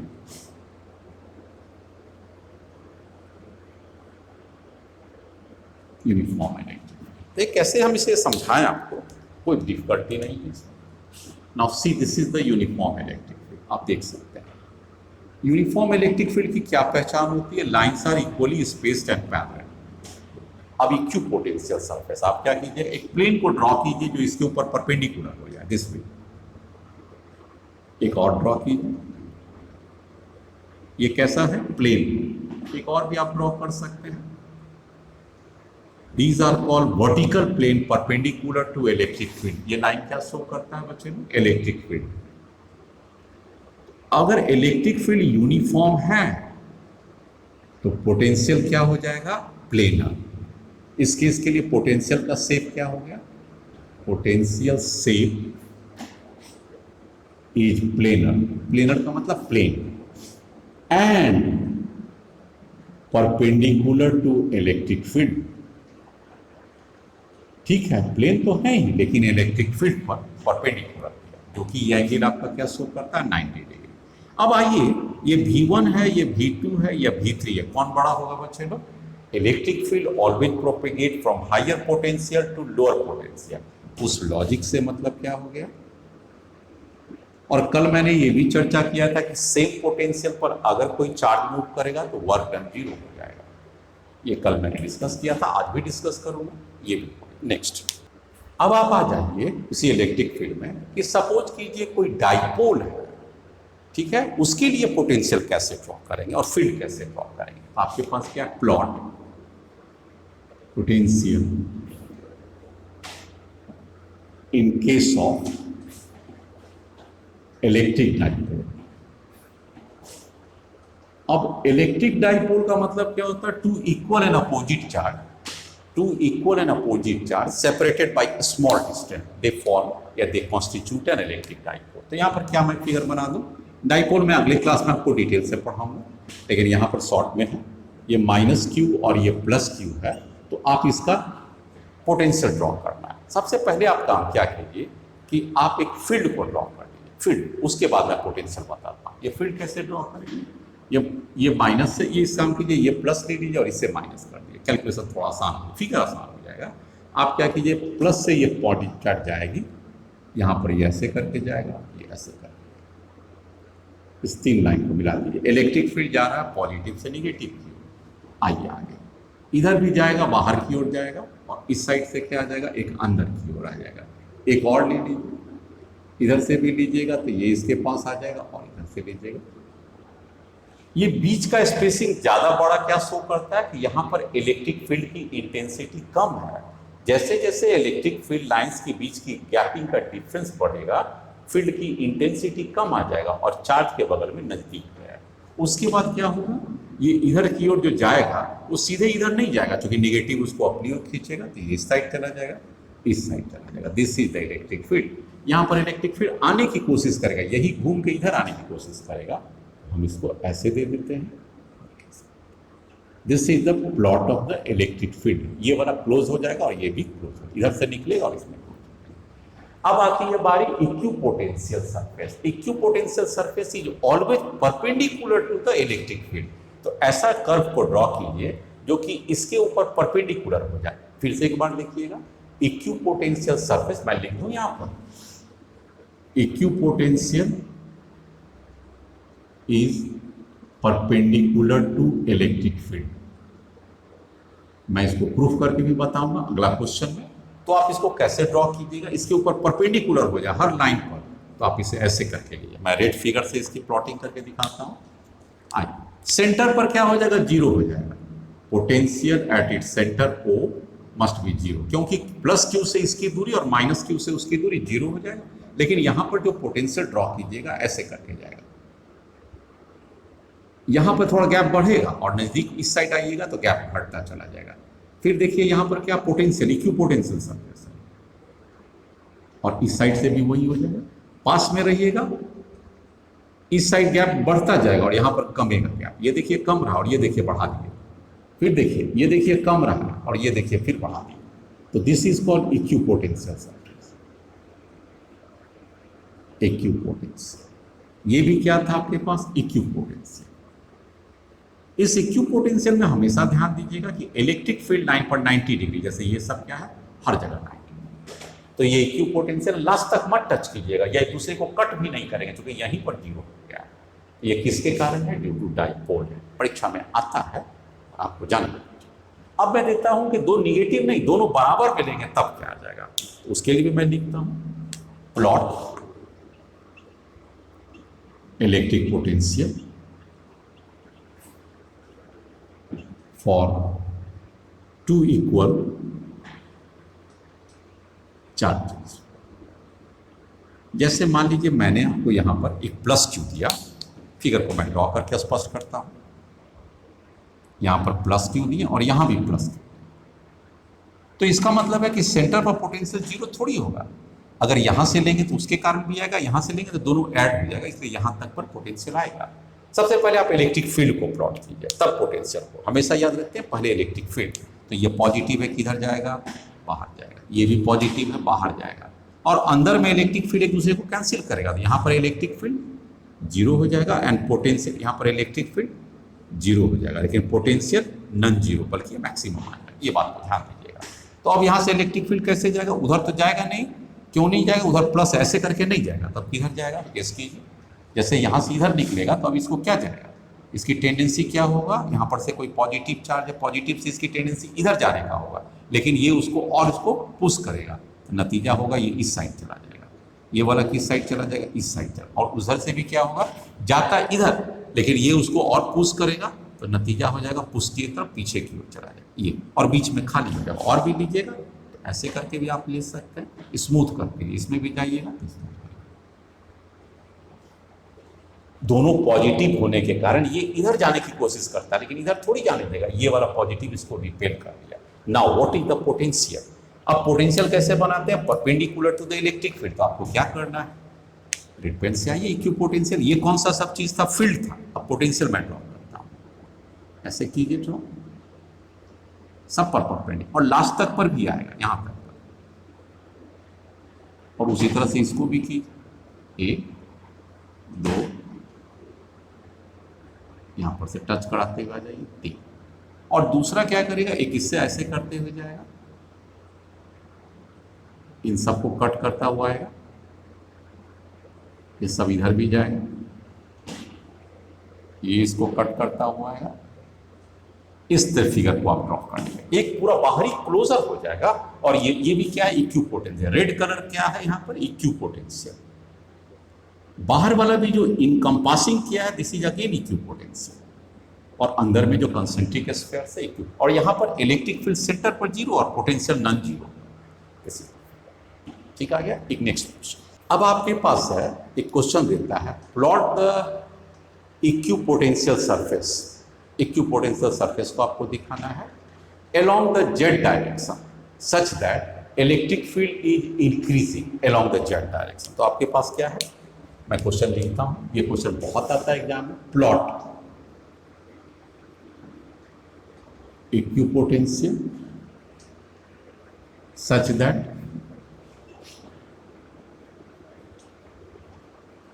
electric field is along z positive direction and electric field is increasing in that direction. Electric field अपने आप को Orient किया है Z direction में, वो भी नॉन यूनिफॉर्म है क्योंकि इसमें दे रहा है इंक्रीजिंग इलेक्ट्रिक, और तब कहता है फिगर को ड्रॉ कीजिए। कुछ नहीं करना, आपको करना क्या है, यहाँ पर ऐसे दिस इज कॉल्ड, इसे एक्स दे दीजिए और इसे वाई दे दीजिए, तो एक्स वाई प्लेन हो गया। उसके ऊपर एक परपेंडिकुलर सेट कर दीजिए, ये जेड एक्सिस हो गया, तो ऑब्वियसली ये हो गया जेड पॉजिटिव हो गया और नीचे जेड निगेटिव हो गया। तो जेड निगेटिव में थोड़ी आपको शो करना है, आपको इलेक्ट्रिक फील्ड इधर प्लॉट करते जाना है। तो सेम गैपिंग पर आप लीजिए, यहाँ से ये गैपिंग है, सेम आपको ले रहे हैं। अब आपको इसका इक्विपोटेंशियल सरफेस क्या होगा, ये अगर डायरेक्शन से इलेक्ट्रिक फील्ड का है ई अलोंग जेड डायरेक्शन से, तो उसके ऊपर परपेंडिकुलर आप सेट कर दीजिए। एक परपेंडिकुलर हो गया इक्विपोटेंशियल सरफेस, ऐसे करके ले लीजिए, दूसरा आप ऐसे करके ले लीजिए, और ये तीसरा ले लीजिए। और भी मैं शो कर सकता हूं लेकिन मैंने 3 को दिया। यहां से इसकी गैपिंग का पोटेंशियल सेम ले लीजिए और इसकी गैपिंग का पोटेंशियल सेम ले लीजिए, मतलब इसे V1 ले लीजिए, इसे V2 ले लीजिए, इसे V3 ले लीजिए। केस क्या बनता है, V2 minus V1 equal to V3 minus V2, मतलब ये पोटेंशियल डिफरेंस सेम है, ये पोटेंशियल डिफरेंस है। लेकिन अगर ये डिस्टेंस D1 है, इसके सेंटर से इसके सेंटर D1 है और इसके सेंटर से इसके सेंटर D2, ये दोनों D2, such that D2 is smaller than D1। अब आपके पास क्या आ जाएगा, आप आइए, इलेक्ट्रिक फील्ड इक्वल टू क्या होता है, मैग्नीट्यूड की बात करते हैं, तो this is delta V divided by delta X। X हो Y हो, यहाँ पर Y डायरेक्शन या Z डायरेक्शन है तो Z पुट कर दें। इलेक्ट्रिक फील्ड पोटेंशियल डिफरेंस दोनों का सेम है, यहाँ पर क्या हो जाएगा V2 माइनस V1, और यहाँ पर डेल्टा जेड की जगह पर है D1, और दूसरा क्या हो जाएगा, इस केस के लिए लेंगे पोटेंशियल डिफरेंस तो क्या हो जाएगा, इसको E1 मान लीजिए, अब इसको EZ1 मान लीजिए, इसको EZ2 मान लीजिए, जेड डायरेक्शन में। तो एक बार फिर डेल्टा V और डेल्टा जेड ले, तो अब की बार क्या आ जाएगा V3 माइनस V2 और D2 हो जाएगा। ये बात समझ में आ गया। Now V2 minus V1 and V3 minus V2 are equal, मतलब पोटेंशियल डिफरेंस सेम है, लेकिन D1 और D2 में आप क्या देख रहे हैं, कौन छोटा है, D2 स्मॉलर है। इसका मतलब क्या हो जाएगा, EZ2 is greater then EZ1, that is. तो आपसे कहा था प्लॉट द इलेक्ट्रिक फील्ड, तो ये फिगर बना दीजिएगा और आप समझ में आ जाएगा। इस सरफेस को हम लोग क्या कहते हैं, इक्विपोटेंशियल है। कितना इसकी पोटेंशियल है, एज पोटेंशियल इज V1, ये अपना इक्विपोटेंशियल है, और इसकी पोटेंशियल क्या है V2, और ये भी इक्विपोटेंशियल है, और इसकी पोटेंशियल क्या है V3, लेकिन गैप कम है। तो ये वाला जो लाइन शो कर रहा है, ये कौन सा लाइन हो गया, इसको हम लोग कहेंगे इलेक्ट्रिक फील्ड। किस डायरेक्शन में, अलोंग जेड डायरेक्शन। क्या इंक्रीजिंग है या डिक्रीजिंग है, तो आप देख सकते हैं सेम पोटेंशियल डिफरेंस जल्दी जल्दी घट रहा है, तो ये इंक्रीजिंग पोटेंशियल। क्यों इंक्रीजिंग हो गया, क्यों नहीं डिक्रीजिंग, आपने चेक किया ना कि जैसे D2 गैप, कम गैप पर अगर ज्यादा पोटेंशियल चेंज ले रहा है तो इसका मतलब इलेक्ट्रिक फील्ड बढ़ रहा है। ये कई बार बोर्ड एग्जाम में आया है, और ऐसे क्वेश्चन बोर्ड एग्जाम के लिए ही जाने जाते हैं। नेक्स्ट क्वेश्चन, अब हमारे पास जो कॉन्सेप्ट आ रहा है वो क्वेश्चन में आपके साथ इस साइड आएगा कि what is properties of equipotential surface. मैं ये आपको देता हूं, भाई यहाँ क्वेश्चन उठा के दे रहा हूं, properties of equipotential surface. Properties of equipotential surface. क्या इक्विपोटेंशियल सरफेस का प्रॉपर्टीज हो सकता है, इसे हम बेहतर ढंग से खुद व खुद समझने की कोशिश करते हैं। नंबर 1, प्रॉपर्टीज क्या कहता है, कहता है there is no work done. Question में देता है देयर इज नो, पहला प्रॉपर्टी है work done when charge moves on the equipotential surface.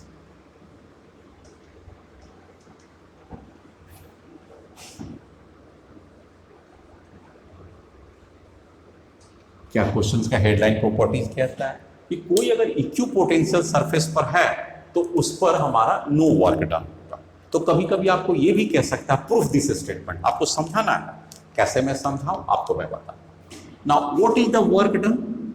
Work done equal to movable charge into change in potential. Delta भी क्या हो गया? Change in potential.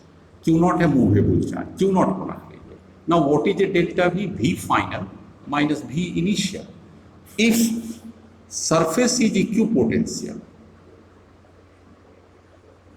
एक ही समान पोटेंशियल है, उस लॉजिक से क्या हो जाएगा बच्चे लोग? V final equal to V initial, और तब ये वर्क डन क्या हो जाएगा? Q नॉट, ये जीरो हो जाएगा और आंसर क्या आ जाएगा? जीरो। इसका मतलब क्या हो गया कि there is a no work done on equipotential surface. Next दूसरा पॉइंट हमसे ये कहता है, बहुत इंपॉर्टेंट पॉइंट कहता है दूसरा, कि electric field is always perpendicular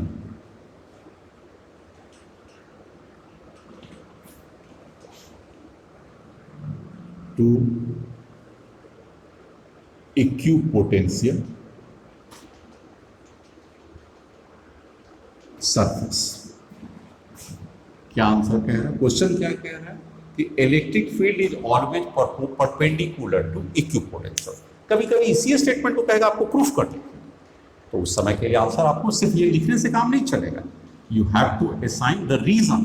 तो ये रीजन भी हो गया और साथ साथ कैलकुलेशन भी हो गया। क्या दे रहे हैं आपको? याद है, सपोज कीजिए ये कोई equipotential surface, equipotential surface, let us assume. अब मैं कहता हूं कि electric field is not perpendicular, नहीं है तो कैसा हो? मान लिया जाए, एज्यूम कर लीजिए E, electric field is not perpendicular. हम पहले इसका निगेटिव एस्पेक्ट से चलते हैं, नहीं परपेंडिकुलर है, तो ये क्या हो जाएगा? एंगल थीटा हो जाएगा। आप इसके दो कंपोनेंट ले लीजिए, एक हो जाएगा ई, अगर थीटा लेंगे तो ये बेस पर आ गया, तो ये ई कॉस थीटा आ जाएगा, और दूसरा कंपोनेंट क्या आ जाएगा? E sine theta.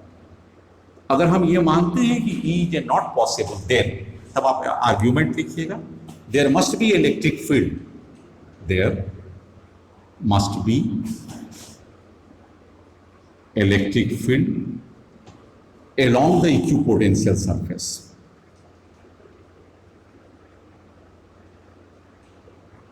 Equipotential surface.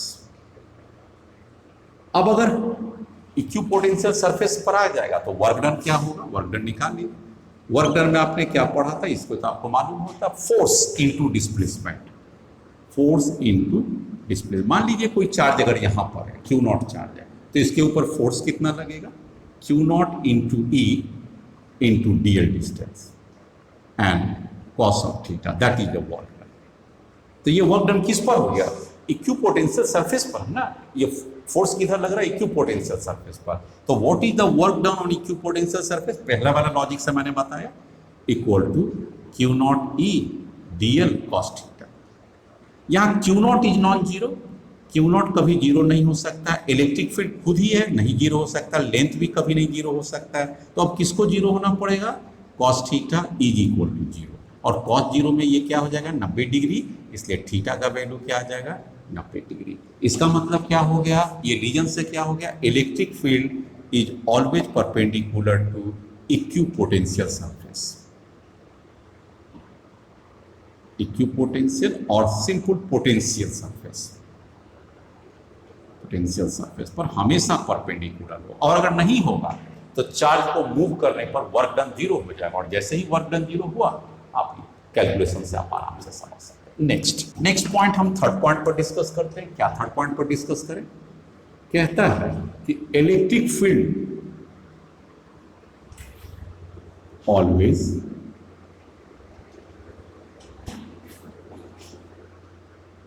Electric field direction, लिख दीजिए,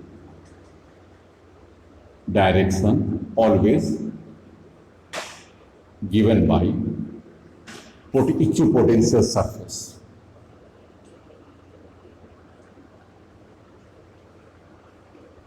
मतलब हम इलेक्ट्रिक फील्ड की डायरेक्शन को इक्विपोटेंशियल से तय कर पाते हैं। कैसे तय कर पाते हैं? सपोज कीजिए कोई इक्विपोटेंशियल सरफेस, मैं आपको अलग अलग केस दे रहा हूं। ठीक है, ये केस हो गया। दिस इज द, और भी केस ले लीजिए, ये केस हो गया। अब आप आइए, this is the equipotential surface, late us suppose V1 V2 V3, कोई डायरेक्शन नहीं देते इक्विपोटेंशियल सरफेस। अब इलेक्ट्रिक फील्ड क्या होगा, इसमें आप आंसर लिखेंगे। आंसर्स में direction of electric field, directions of electric field is along the steepest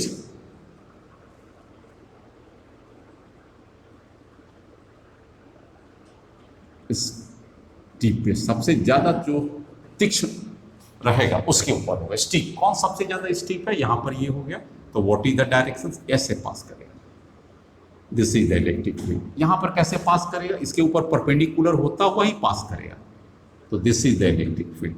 तो ये डायरेक्शन तय करता है कि आपके ऊपर इलेक्ट्रिक फील्ड और पोटेंशियल दोनों का एंगल कितना होना चाहिए, हमेशा 90 डिग्री। अभी देखिए 90 डिग्री, यहाँ पर भी देखिए थोड़ा सा घूम के भी 90 डिग्री इसको ले ही लेगा, यहाँ पर भी क्या है 90 डिग्री। तो स्टीपेस्ट डायरेक्शन, ये डायरेक्शन क्या शो करता है, इलेक्ट्रिक फील्ड। यहाँ भी ये क्या शो करता है, इलेक्ट्रिक फील्ड। और इसका चौथा पॉइंट है, ये भी मैं यही डिस्कस कर दूं, ज्यादा अच्छा रहेगा, कि स्टीपेस्ट लाइन, मतलब कि अगर ये narrowness of the potential shows the, ये भी इंपॉर्टेंट क्या हो गया, narrowness of potential gapping, potential gapping indicates higher intensity of electric field, higher intensity of electric field. जैसे बच्चे लोग, मैं आपको इस केस में पूछूं कि किसकी इलेक्ट्रिक फील्ड ज्यादा होगी, यहां पर आ जाइए, ये ज्यादा होगा या ये ज्यादा होगा। आप देख सकते हैं इतना कम एरिया में, यहां देखिए इतना कम एरिया में 3 लाइन पास किया, और इतना बड़ा एरिया में 3 लाइन पास किया, और यहां पर ले लीजिए इतना बड़ा एरिया में 3 लाइन पास किया। आप अगर ध्यान से देखिएगा, ये एरिया E1 सबसे कम है, उसके बाद कौन सा कम आ रहा है, ये वाला E2 कम आ रहा है, ये वाला, और उसके बाद थोड़ा सा इसको और बढ़ा दीजिए, कैलकुलेशन में और आसान हो जाएगा, ये, और तब E3 आ रहा है। बोलिए सबसे ज्यादा स्टीपेस्ट कौन होगा, मतलब ये कम एरिया से पास करता है। तो अगर हम लोग इसको E1 देते हैं, इसको E2 देते हैं, और इसकी मैग्नीट्यूड E3 लेते हैं, तो E1 is greater then E2 is greater then E3। क्यों? फॉर द गिवन स्पेसिंग, अगर कम स्पेसिंग में ज्यादा लाइंस पास करते हैं पोटेंशियल का, आप समझ लीजिएगा कि here the intensity is a maximum. यहाँ पर कंपैरेटिवली थोड़ा कम है, और ये अगर सबसे ज्यादा गैप है तो यहाँ पर सबसे कम पोटेंशियल होगी। लेकिन अगर हम ये कहें कि यहाँ और यहाँ पर इलेक्ट्रिक फील्ड में किसका ज्यादा होगा, इस पॉइंट पर या इस पॉइंट पर, तो आपको यहाँ पर ज्यादा लग रहा है, इस पर कम लग रहा है। Electric field always propagates from higher potential to lower potential. उससे क्या हो जाएगा, यहाँ पर V1 greater than V2 greater than V3। कैसे? There is a law, electric field always propagates. देखिए इलेक्ट्रिक फील्ड, देखिए इलेक्ट्रिक फील्ड किधर से किधर जा रहा है, इधर। तो ये सबसे बड़ा पोटेंशियल V1 V2 V3। इस तरह से मैंने आपको बेहतर ढंग से थ्योरेटिकल एस्पेक्ट्स को समझा दिया। नेक्स्ट क्वेश्चन, पांचवा इसकी पॉइंट्स आते हैं, इस बात पर भी ध्यान दीजिएगा। No two equipotential surface cross each other या bisect each other. No two equipotential surface bisect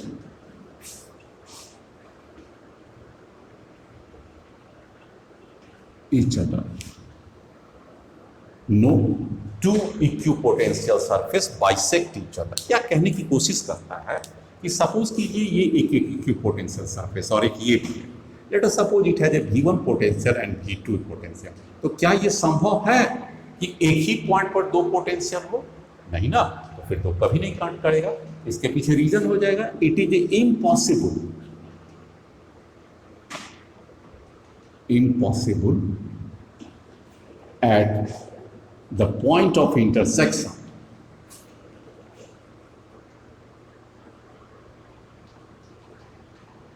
two electric field, two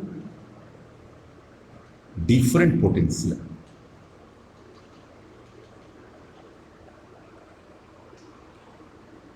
इस फिगर्स के मुताबिक क्या हो जाएगा, ये V2 भी हो जाएगा और इस पॉइंट के लिए V1 भी हो जाएगा और ये दोनों बराबर हो जाएगा। तो V1 can never be equal to V2, so they never cut.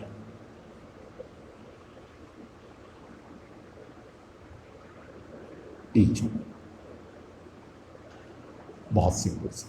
चलो अब मैं एक अगला क्वेश्चन हो करता हूं। कभी कभी मैंने देखा है, इस क्वेश्चन पे जरा गौर कीजिएगा, बोर्ड लेवल की क्वेश्चन है, कभी कभी देता है कि plot a graph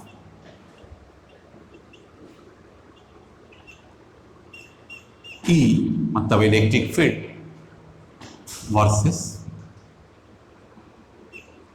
R and potential versus R। दो चीज, दोनों ही देगा आपको, E वर्सेस R भी देगा और पोटेंशियल वर्सेस R भी देगा ऑन ए सेम ग्राफ देगा। जैसे आप आइए,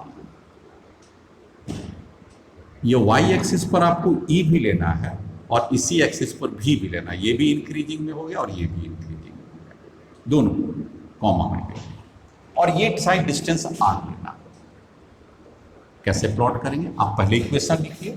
E इक्वल टू क्या मैंने पढ़ाया आपको स्पष्ट रूप से पॉइंट चार्ज के लिए, Q divided by R square. और पोटेंशियल के लिए मैंने क्या पढ़ाया, 1/4 pi epsilon Q divided by R। ये दोनों वैल्यू हमने पिछले क्लासों में आपको पढ़ा दिया था। अब आपकी अगर आप प्लॉट करते हैं तो ज्यादा स्टीपर कौन जाएगा, अगर R की वैल्यू बहुत ज्यादा है तो उसका स्क्वायर करेंगे तो इलेक्ट्रिक फील्ड कम हो जाएगा। एक बार प्लॉट कीजिए, ये ऐसे करके, एक ग्राफ ऐसे करके जाएगा और दूसरा इसको प्लॉट करेंगे तो ऐसे करके जाएगा, इस तरह से जाएगा। अब प्रश्न उठता है कि इसमें कौन इलेक्ट्रिक फील्ड का और कौन पोटेंशियल का है। ये बड़ा ही कंफ्यूजन लगने लगता है। मैं आपको स्पष्ट रूप से बताता हूं। आपको ये बात याद रखिएगा कि ये पॉइंट जो होंगे, this R is equal to 1, तो कहां पर दोनों बराबर हो जाएगा जरा गेस कीजिए। तो R अगर 1 पुट कर दें, R इक्वल टू 1 का, तो R स्क्वायर भी 1 और R भी 1, E और V इक्वल। तो E is equal to V किस पॉइंट पर, when R is equal to 1 unit. अब मीटर में है तो मीटर हो जाएगा और सेंटीमीटर में तो सेंटीमीटर। तो R इक्वल टू 1 यूनिट पर ये दोनों बराबर हो जाएगा। अगर R का वैल्यू लेस देन 1 हो जाए, मतलब अगर यह हाफ हो जाए तो क्या हो जाएगा। और यहां पर ले लीजिए R is greater than 1, that is R equal to 3/2 ले लेंगे तो क्या हो जाएगा। मीटर में लेना है, इसे मीटर में ही पुट कर दिए, कोई दिक्कत नहीं। और इलेक्ट्रिक फील्ड न्यूटन पर कूलम हो जाएगा और ये न्यूटन मीटर हो जाएगा, वोल्ट में आ जाएगा, इसको छोड़। चलिए अब इस दोनों में कौन होगा इलेक्ट्रिक फील्ड और कौन होगा, यहां तक तो दोनों बराबर हो गया।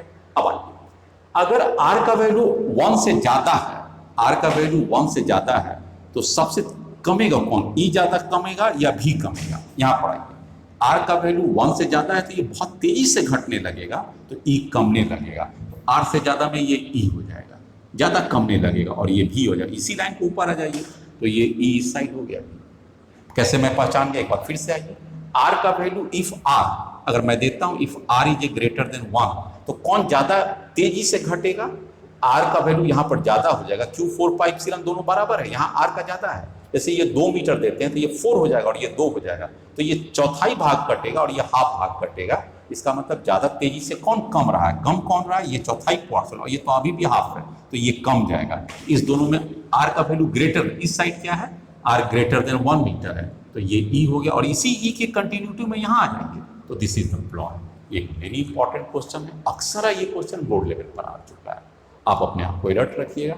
मैं ये मान के चलता हूँ इस पूरे पढ़ाई की सीरीज में कि न तो आपको बोर्ड का डर लगेगा, न तो कॉम्पिटिशन्स की डर लगेगा। जब तक मैं पढ़ा रहा हूँ और मैं आपके साथ, मेरी संपूर्ण कोशिश रहता है, मैं अपनी जान लगा देता हूँ कि आपको कोई भी मुश्किलें ना आने पाए, और उम्मीद करता हूँ आपको नहीं ही आएगा। नेक्स्ट क्वेश्चन, अब मैं छोटा सा न्यूमेरिकल्स आपके साथ डिस्कस कर लेता हूँ, काफ़ी इंटरेस्टिंग न्यूमेरिकल्स होंगे। आइए, बहुत आसान से क्वेश्चन। सपोज कीजिए 2 चार्ज मैंने यहाँ पर रख दिया। Let us suppose this is a Q1 and Q2। Q1 is a fixed, मैं इसको फिक्स कर दिया, मूव नहीं, and Q2 is a free to move.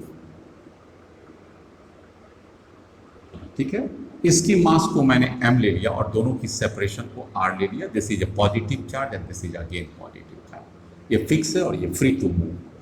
ठीक है, अब आपको पूछता है what is the velocity of Q2। Question क्या पूछता है, what is velocity of Q2 at large distance, separation distance, at large separation distance। कभी कभी इसी लार्ज सेपरेशन डिस्टेंस को इंफिनिटी वर्ड यूज करेगा, इंफिनिटी वर्ड आएगा। सबसे इंपॉर्टेंट बात यह है कि अभी इसके पास क्या था, ये रेस्ट में था, ये क्या था, अभी शुरू में रेस्ट में था, इनिशियल, और ये भी क्या था, रेस्ट में था, दोनों बात इनिशियल में। अब जैसे ही इसको छोड़ते हैं, ये पॉजिटिव है, ये पॉजिटिव इसको दूर करेगा, और जब ये बहुत दूर आ जाएगा, मान लीजिए यहां पर आ गया Q2, और ये गैप क्या हो गया, इन्फिनिटी हो गया, ये R का वैल्यू क्या हो गया, दिस टेंड्स टू इन्फिनिटी, दे रहा क्वेश्चन में, बहुत दूर हो गया, तो पूछता है वहां पर वेलोसिटी क्या होगा उसका। ठीक है, तो इसके लिए सिंपल फॉर्मूला है, क्या कहता है कि change in a potential energy is equal to work done and that must be equal to change in kinetic energy. तो लॉजिक क्या कहता है, delta K change in kinetic energy, change in kinetic energy is equal to change in potential energy. ये क्या कहता है, change in potential energy, work done, और work done बराबर पोटेंशियल एनर्जी। चलिए, what is the change in kinetic energy. शुरू में kinetic energy कितना था, दोनों का जीरो ही जीरो था। अब काइनेटिक एनर्जी सिर्फ उसी के पास ना वेलोसिटी है, तो उसके पास हम लोग क्या दे देंगे, half m kinetic energy v plus zero plus zero plus zero. ये क्यों हमने दिया, अरे भाई शुरू में काइनेटिक एनर्जी क्या था, जीरो, तो फाइनल काइनेटिक एनर्जी क्या हो जाएगा, इस दोनों को जोड़ के इनिशियल से घटा दें, तो माइनस जीरो, तो इसका कोई मतलब नहीं। यहाँ पर आप फिर से समझ लीजिए, अरे काइनेटिक एनर्जी किसका होगा, मोशन में तो यही ना है, तो ये हो गया final kinetic energy. Initial kinetic energy क्या था, दोनों ही रेस्ट में था, तो ये भी रेस्ट में था, ये भी रेस्ट में था, तो मैंने दोनों को जोड़ के रेस्ट में कर दिया। और दूसरी बात है कि जब ये यहाँ पर पहुँच गया तो भी तो ये रेस्ट में ही था, इसलिए ये कोई भी वैल्यूज आपके पास नहीं आता है। तो इसका मतलब है कि what is the change in kinetic energy, half mv square. Now what is the change in potential, भाई final potential energy minus initial potential energy. Final potential energy कितना है आप देख सकते हैं, और इनिशियल पोटेंशियल एनर्जी कितना है। फाइनल को जब वो इंफिनिटी सेपरेशन पर चला गया और जो अभी सेपरेशन पर चला गया, आपको बात समझ में आ रहा हो गया। अच्छी बात है, चेंज इन काइनेटिक एनर्जी में क्या लेते हैं, फाइनल माइनस इनिशियल। फाइनल कितना था, half mv, initial zero. What is the change in potential energy, जब वो इंफिनिटी पर चला गया तो उसके पास एनर्जी कितना हो जाता है, जीरो, और जब अभी है तो कितना है इसके पास एनर्जी, हाफ। अभी इसके लिए क्या, सॉरी हाफ नहीं, 145 दोनों चार्ज को प्रोडक्ट कर दिए, पोटेंशियल एनर्जी, और दोनों की डिस्टेंस r। और जब वो इंफिनिटी पर चला जाएगा तो r इंफिनिटी हो जाएगा, तो जीरो हो ही जाएगा। तो दिस इज द लॉजिक। क्या इससे हम v की वैल्यू निकाल सकते हैं, बेशक निकाल सकते हैं, in terms of Q1 Q2 r और m के टर्म में। इस तरह से ये वेलोसिटी निकल जाएगा। फिर से एक बार आ जाइए, लॉजिक क्या था, लॉजिक यही था कि change in potential energy is equal to kinetic energy, change in kinetic. शुरू में काइनेटिक एनर्जी जीरो और अभी kinetic energy half mv square है, तो this is change in kinetic energy.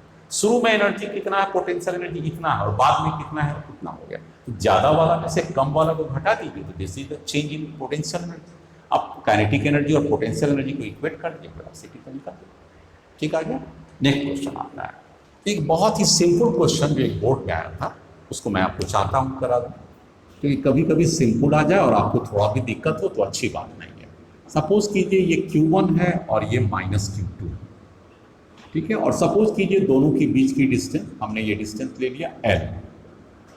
तो पूछता है इस लाइन ज्वाइनिंग में पोटेंशियल कहां पर जीरो होगा, find the distance x from Q1 where potential is zero। अब तक का सबसे आसान सवाल मैं आपको दे रहा हूं, क्योंकि ये बोर्ड में आया था और मैं जब ये वीडियो बनाने लगा तो मेरा नज़र इस पर पड़ गया, मैं सोचा सबसे लास्ट में बता दूंगा। चलिए अब वो समय आ गया, बता दूँ। मान लीजिए इस स्थान पर ले लीजिए कि ये x डिस्टेंस पर पोटेंशियल जीरो हो जाता है, यहाँ पर let us suppose v at p zero, और ये डिस्टेंस x है, तो यही x आपसे पूछ रहा है। तो आपके पास क्या निकल जाएगा, ये डिस्टेंस क्या हो जाएगा, l माइनस। इसमें गिवन क्या क्या है, पूरे क्वेश्चन में गिवन क्या है, Q1 Q2 L ये दिया हुआ था। निकालना क्या था आपको, x निकालना। अब निकालना क्या था, x इक्वल टू 1। आइए इस पॉइंट पर पोटेंशियल कितना हो जाएगा इसके कारण, तो 1/4 pi epsilon not Q1 divided by ये डिस्टेंस क्या है, x हो जाएगा। आइए उस पॉइंट के कारण यहाँ पोटेंशियल कितना आ जाएगा, आपका पास माइनस आ जाएगा, 1/4 पाई एप्सिलॉन नॉट Q2 आ जाएगा और divided by L minus x. और दोनों के कारण आपको सवाल में क्या, किस पॉइंट पर पोटेंशियल जीरो हो जाएगा, पोटेंशियल इज जीरो, इसको जीरो पुट कीजिए, ये दोनों कैंसिल हो जाएगा। अब आपके पास क्या बचा, Q by x equal to Q2 L minus x, ये बच गया। क्रॉस मल्टीप्लीकेशन आप कीजिएगा तो क्या हो जाएगा, यहाँ पर Q1 पुट कीजिए, Q1 L minus Q1 x equal to Q2 x हो जाएगा। इसलिए x की वैल्यू क्या हो जाएगा, Q1 L divided by Q1 plus Q2, ये क्वेश्चन आ जाएगा। चूंकि ये क्वेश्चन बोर्ड में आया और बहुत रिसेंट बोर्ड में आया हुआ है, इसलिए मैंने इसको यही पढ़ा। इस तरह से मेरे बताने के लिए बहुत कुछ आपको बताया, 3 वीडियोस बना दिया electric potential and potential energy पर। उम्मीद करते हैं इसमें आपको कहीं भी दिक्कत नहीं आया, और अगर दिक्कत लगता है तो 2 बार पढ़ लीजिए, वीडियोस को 2 बार देखने की कोशिश कीजिए। उसके बाद भी अगर कंटिन्यूटी होता है तो आप हमारे मोबाइल पर भी आप हमसे कांटेक्ट कीजिए, व्हाट्सएप पर डाल दीजिए उस क्वेश्चन को, मैं सोल्यूशन उसका आपको जरूर दूंगा। Thank you very much for watching the video. उम्मीद करते हैं नेक्स्ट वीडियो में आप हमारे साथ जुटेंगे और एंजॉय करेंगे। तब तक के लिए गुड बाय।